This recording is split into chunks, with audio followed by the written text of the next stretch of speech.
dear leaders, dear friends, and all those who can become our friends, because you want safety and peace just as much as we do. Today, no one but ourselves can guarantee security. Only strong alliances, only strong partners, and only our own weapons. The 21st century isn't much different from the past. If a nation wants peace, it still has to work on weapons. It's sick. But that's the reality. Not international law, not cooperation. Weapons decide who survives. Excellencies, you know perfectly well international law doesn't work fully unless you have powerful friends who are truly willing to stand up for it.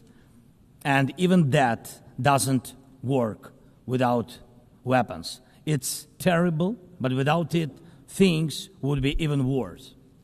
There are no security guarantees except friends and weapons. No Ukrainian choice this kind of reality.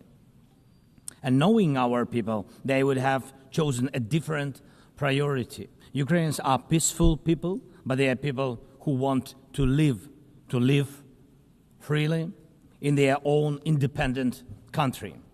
That's why we invest in defense. For many nations, there is simply no other way left. Nations can speak about their pain from stages like this, but even during bloodshed, there isn't a single international institution that can truly stop it. That's how weak these institutions have become. What can Sudan or Somalia or Palestine or any other people living through war really expect from the UN or the global system? For decades, just statements and statements. And even everything happening in Gaza remains without a way out. Even now, Syria, after all the changes, still has to appeal to the world to ease the sanctions that are choking its economy. It has to ask and wait. Syria deserves stronger support from the international community. And as Russia's war against my country goes on, people are still dying every week. Yet there is no ceasefire because Russia refuses. Russia abducted thousands of Ukrainian children, and we have brought some of them back. And I thank everyone who's helped. But how long will it take to bring all of them home? Childhood slips away faster than adults are able to help. Look at Israel. Nearly 2 years have passed and hostages still haven't been freed. They must be freed, but even that still hasn't happened. And for years, there have been no real answers to other threats, either chemical weapons and famine used as a weapon. Last year, at this assembly, I warned the world about the risk of radiation disasters, especially due to Russia's occupations of our Zaporizhzhia nuclear power plant, the biggest in Europe, but nothing's changed. Nothing's. And yesterday, the plant went into blackout again, and Russia hasn't stopped shelling even in areas near a nuclear facility. And because of international institutions are too weak, this madness continues. Even being part of a long-standing military alliance doesn't automatically mean you are safe. Just recently, 19 simple Russian drones violated Polish airspace, and only 4 were shut down. Luckily, they were not Shaheeds or even worse. Otherwise, the results would have been horrific. Estonia had to call a UN Security Council meeting for the first time in history because Russian fighter jets deliberately entered its airspace. Moldova is defending itself again from Russia's interference. We are helping Moldova, and Russia's trying to do to Moldova what Iran once did to Lebanon. And the global response, again, not enough. We have already lost Georgia in Europe. Human rights and the European nature of the state system are only shrinking there. Georgia is dependent on Russia. And for many, many years, Belarus has also been moving toward dependence on Russia. Europe cannot afford to lose Moldova too. It's important to remember how the world once ignored the need to help Georgia after Russia's attack, and how the moment was missed with Belarus. How Moldova must not be lost. And for Europe, supporting Moldova's stability is not costly, but failing to do so would come at a much higher price. That's why the EU needs to help Moldova now with funding and energy support, not just words or political gestures. We must not forget about protecting the rights of people and the rights of nations in regions where these rights are under threat. The UN Charter and the Universal Declaration of Human Rights must apply everywhere. But the Taliban in Afghanistan dragged a whole country back into the dark ages. Cartels in some Latin America countries are more powerful than the government there. This is all about collapse of international law and the weakness of the international institutions. And so it's about the rise of weapons. Weapons decide who survives. Excellencies, yesterday President Trump stood right here in this hall, and God saved him from a murder attempt during the campaign. A shot was fired from a rifle, and just a fraction of an inch saved his life. Just days ago, President, along with hundreds of thousands of Americans, honored the memory of Charlie Kirk. Sadly, his life was cut short by a bullet. Once again, violence with a rifle in hand. We also mourn the Ukrainian woman, Irina Zarutska. She was brutally killed with a knife here in America, the very country where she was seeking refuge from Russia's war. And almost every day, when we open the news, we see headlines about violent attacks happening all around the world. Most of it is done with weapons. People are already used to, but weapons are evolving faster than our ability to defend ourselves. Now, there are tens of thousands of people who know how to professionally kill using drones. Stopping that kind of attack is harder than stopping any gun, knife, or bomb. This is what Russia has brought with its war. It used to be that only the strongest countries could use drones because they were expensive and complex. Now, even simple drones can fly thousands of kilometers. War tech doesn't care about geography anymore. It's now reshaping it. Just recently, airports in Europe had to shut down because of drones. Authorities couldn't even say what kind of drones they were, who sent them, or from where. Last week, North Korea announced the test of a tactical strike drone. That means even countries with limited resources can now build weapons that are dangerous to their neighbors. Ukraine and nations like Saudi Arabia know all too well how dangerous Iranian attack drones are.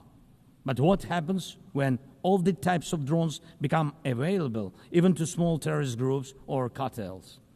The world moves too slowly to protect itself, and weapons move fast. Now companies are already working on drones that can shoot down other drones, and it's only a matter of time, not much, before drones are fighting drones, attacking critical infrastructure, and targeting people all by themselves, fully autonomous and no human involved, except the few who control AI systems. Dear leaders, we are now living through the most destructive arms race in human history, because this time includes artificial intelligence. And if there are no real security guarantees except friends and weapons, and if the world can't respond even to old threats, and if there is no strong platform for international security, will there be any place left on Earth that's still safe for people? We need global rules now for how AI can be used in weapons, and this is just as urgent as preventing the spread of nuclear weapons. We need to restore international cooperation, real working cooperation for peace and for security. A few years from now might already be too late. 10 years ago, war looked different, and no one imagined that cheap drones could create dead zones, areas stretching for dozens of kilometers where nothing moves, no vehicles, no life. People used to imagine that only after a nuclear strike. Now it's drawn reality. Mass-produced, simple drones, and without AI yet. Ukraine doesn't have the big fat missiles dictators love to show off in parades, but we do have drones that can fly up to 2,000-3,000 kilometers. We had no choice but to build them to protect our right to life. Control over the sea used to depend on having a big navy. Ukraine doesn't have a big fleet, but we succeeded. In the Black Sea, we pushed what's left of the Russian navy into remote base. And we did it with sea drones. That's how we protect our ports and maritime trade routes, because Russia has left us no other choice. And our spiderweb operation, when cheap drones destroyed or damaged dozens of expensive Russian strategic bombers, became a real example for special forces around the world of what new weapons can do to old systems. These very Russian bombers attacked our cities. And none of this would have happened if Putin had not started this full-scale aggression, full-scale war. And every year that this war goes on, weapons become even more deadly. And only Russia deserves to be blamed for this. Dear leaders, to protect lives, Ukraine builds underground schools and underground hospitals. To protect lives, we have to spend more on protecting power stations from drone and missile attacks than on building sports facilities or cultural infrastructure. Ukrainian farmers are learning how to protect their equipment from Russia's FPV drone strikes, and for them, that challenge is far greater than climate change. Russia's war has put us in this situation, but do you have protection against similar threats? The facts are simple. Stopping this war now, and with it, the global arms race, is cheaper than building underground kindergartens or massive bunkers for critical infrastructure later. Stopping Putin now is cheaper than trying to protect every port and every ship from terrorists with sea drones. Stopping Russia now is cheaper than wondering who will be the first to create a simple drone carrying a nuclear warhead. So we must use everything we have together to force the aggressor to stop. And only then do we have a real chance that this arms race will not end in catastrophe for all of us. If it takes weapons to do it, if it takes pressure on Russia, then it must be done. And it must be done now. Otherwise, Putin will keep driving the war forward wider and deeper. And we told you before, Ukraine is only the first, and now Russian drones are already flying across Europe, and Russian operations are already spreading across countries, and Putin wants to continue this war by expanding it, and no one can feel safe right now. So first, we are now building a new security architecture for ourselves. More than 30 countries are already part of our coalition. And we are strengthening army, launching joint weapons production with partners, and defining financial commitments for defense in a way that could become a security model for any other nation. If security guarantees work for Ukraine, something more than just friends and weapons, it will mean that people were able to make national security not a privilege for a few nations, but a right for everyone. Second, we are ready to make our modern weapons become your modern security, your modern weapon. And we have decided to open up arms exports. And these are powerful systems tested in a real war when every international institution failed. And we are also ready to grow our defense production together with strong partners so that their protection is modern and reliable. You don't need to start this race from scratch. We're ready to share what has already proven itself in real defense. And third, many in the world are still relaxed. Still. But look at how many countries are here at this General Assembly, countries that are at war or just came out of war or are trying to stop one or openly getting ready for one. War has already reached too many people to pretend it has nothing to do with you. So it depends on you. Whether you help peace or continue trading with Russia and helping Russia to fund this war, it depends on you. Whether prisoners of war will be freed, whether abducted children will come home, whether hostages will be free. It depends on you what will define existence, war like now or our joint strong actions as it should be.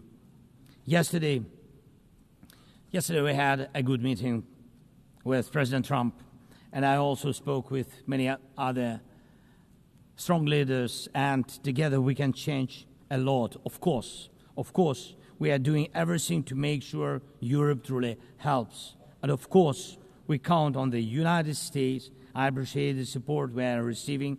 Yes, much depends on the G7 and G20, but